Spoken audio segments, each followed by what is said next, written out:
यहाँ पर केले के फूल को किस तरह से हम साफ़ करें, कौन सा पार्ट इसका डिस्कार्ड करना चाहिए, किस तरह से इसको आप स्टोर करके रख सकते हो और किस तरह से इसकी सब्ज़ी बनाने से पहले इसको क्लीन करते हैं, वो हम देखेंगे। यहाँ पर एक एक फूल को जब आप हिलाओगे तो इसकी बहुत सारी डंडियाँ निकलेंगी। बस एक ही डंडी होगी जिसके ऊपर गोल होकर एक बीड होगा और एक छोटा सा ट्रांसपेरेंट परत होगा, उसी को ही हमें डिस्कार्ड करना चाहिए। फूल कुछ इस तरह से दिखाई देता है। ऊपर का परत आप देख सकते हैं डार्क पर्पल कलर का होता है। एक एक परत निकालते जाओ तो इस तरह के फूल निकलते हैं। फूल के एक एक गुच्छे को इसी तरह से तोड़ देना चाहिए। यहाँ पर एक परत आप जैसे ही ऐसे निकालते हो वैसे ही आपको एक गुच्छा फूलों का दिखाई देता है। ये केले के फूल होते हैं, इसको फिर निकाल देना है आपको।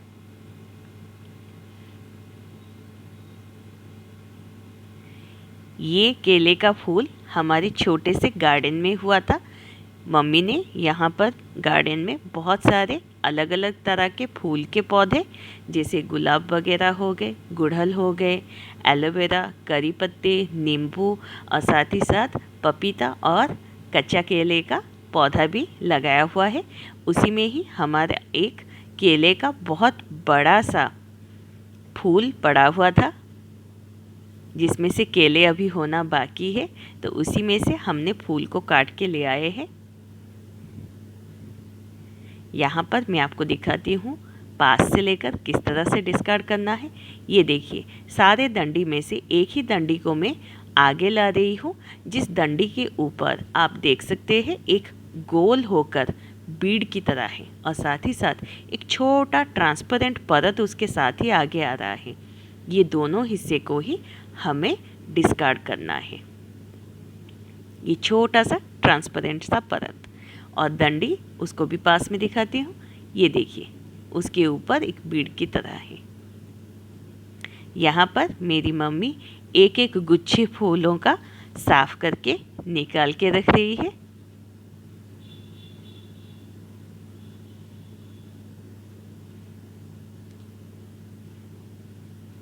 केले के फूल बहुत ही अच्छे होते हैं स्वास्थ्य के लिए।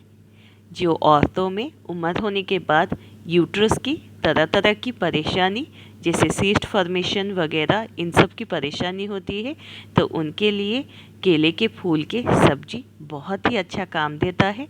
ये आपकी प्रॉब्लम को बहुत हद तक कम करता है या फिर ना होने का भी ये करता है काम कि उस तरह की परेशानी आप में ना हो। साथ ही साथ ये कैंसर भी प्रिवेंट करता है और पैथोजेनिक इन्फेक्शन या फिर बॉडी में कोई भी इन्फेक्शन हो उसको भी क्लीन करता है। यहाँ पर एक एक परत को जैसे ही आप निकाल कर गुच्छे गुच्छे करके फूल निकालते जाएंगे तो फिर धीरे धीरे करके जो परत डार्क पर्पल कलर का होगा वो आपको कुछ इस तरह से सफ़ेद कलर का फिर मिलेगा। इस तरह से फिर आप गुच्छों वाला फूल निकालते जाइए जब तक कि जो फूल आप हाथ में हल्का सा, जैसे आप ऊपर का फूल एकदम खुले वाले होते हैं तो आपको डंडी और वो ट्रांसपेरेंट वाला परत निकालने में आसानी होती है। जैसे ही आप नीचे जाओगे तो वो वाला हिस्सा थोड़ा टाइट होकर क्लोज हुआ होगा। जैसे ही आप हाथों में मसल दोगे तो वो हिस्सा खुल जाएगा, तो आप वो बीड वाला डंडी और वो ट्रांसपेरेंट हिस्सा इस तरह से डिस्कार्ड कर सकते हो। तब तक करना है जब तक कि वो फूल वाला हिस्सा आपका निकलता जाए हाथ में। मगर जैसे ही आपको टाइट वाला फूल दिखाई दे तो उस टाइम में आपको उसको मसल के खोलने की ज़रूरत नहीं है, बस ऊपर का हिस्सा इस तरह से तोड़ देना है और उसको फेंक देना है। तो उससे आपका जो ट्रांसपेरेंट वाला परत वो होता नहीं है, मगर वो बीड वाला हिस्सा होता है, वो डिस्कार्ड हो जाता है। जैसे आप इस तरह से पकड़िए, ऊपर के हिस्से को तोड़ दीजिए और ऊपर के हिस्से के पार्ट को फेंक दीजिए, नीचे का ही हम इस्तेमाल करेंगे। तो इस तरह से अब 2-3 परत निकालने के बाद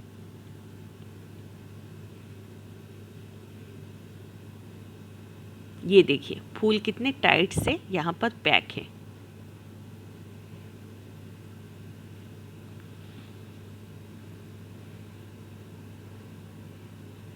इसको आप चाकू की मदद से भी ऊपर का हिस्सा काट सकते हैं, जिसको मैं अपने उंगलियों की मदद से तोड़ रही हूँ।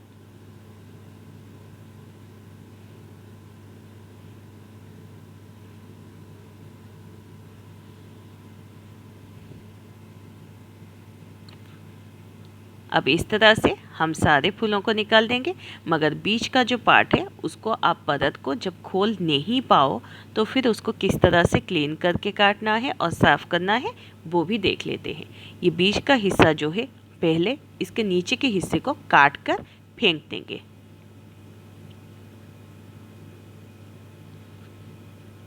अब ऊपर के हिस्से को हम पतले पतले लंबे लेंथ वाइज में काट लेंगे।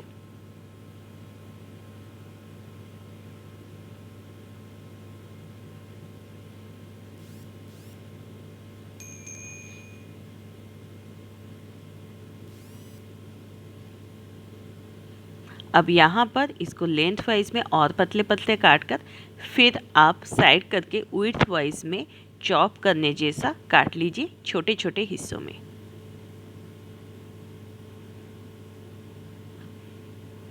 अब ये जो अंदर का पार्ट जो रहता है इसमें फूल आप बिल्कुल भी खोल नहीं सकते हो, परत भी नहीं खोल सकते हो, और उसमें बीड वाले हिस्से होते नहीं, ट्रांसपेरेंट वाले हिस्से भी होते नहीं।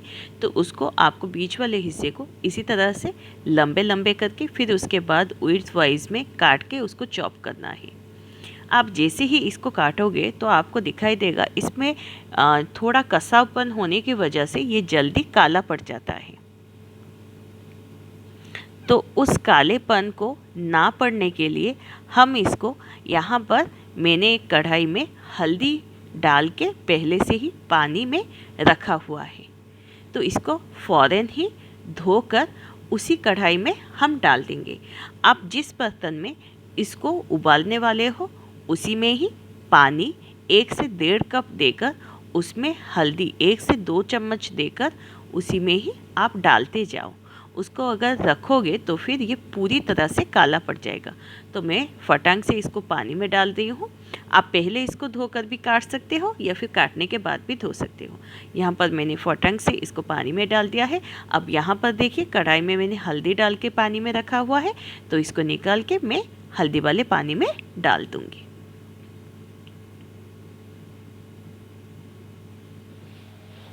अब यहाँ पर देख लेते हैं, बीच के पार्ट का तो हमने काट लिया है, तो फूलों को भी किस तरह से काट के आपको किस तरह से इसको उबालना है उसको भी देख लेते हैं।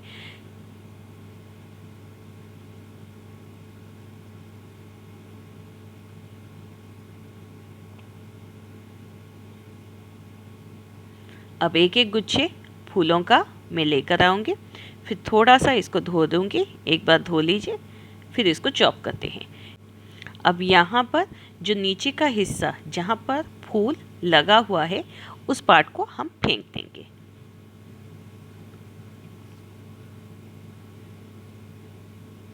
अब इसको काटने के बाद वैसे ही हल्दी के पानी में डालते जाएंगे। इसी तरह से कुछ और फूल को भी मैं काट के आपको फटांग से दिखा देती हूँ किस तरह से इसको चॉप करके हम पानी में डालते जाएंगे।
यहाँ पर मैं आधा फूल काट चुकी हूँ।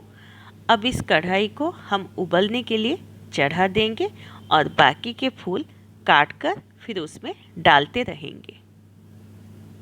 यहाँ पर मुझे हल्दी की मात्रा थोड़ी सी कम लग रही है, तो मैंने 1 चम्मच और हल्दी डाल दिया है, जिसकी वजह से इसका कलर और भी थोड़ा सा अच्छा आ गया है और जो काला रंग है इसमें दिखाई नहीं दे रहा है।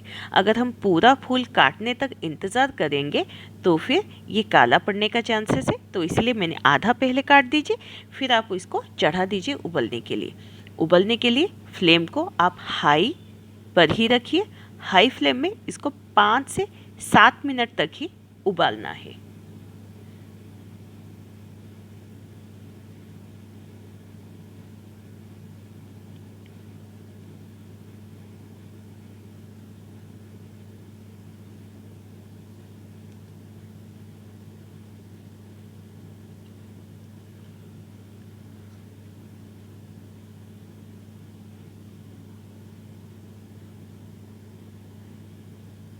अब यहाँ पर आप देख सकते हैं बिल्कुल भी इसमें कालापन नहीं है।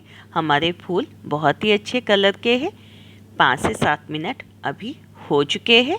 हम फ्लेम को ऑफ कर देंगे।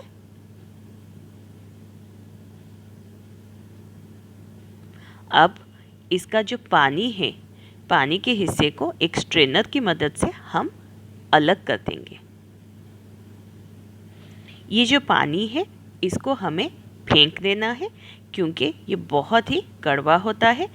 इस पानी को सिर्फ एक ही बार आप उबाल कर आपको डिस्कार्ड करना है। बार बार इसको नहीं उबालना है, वरना इसकी जो मेडिसिनल प्रॉपर्टीज़ है वो भी इसके साथ निकल जाएंगी।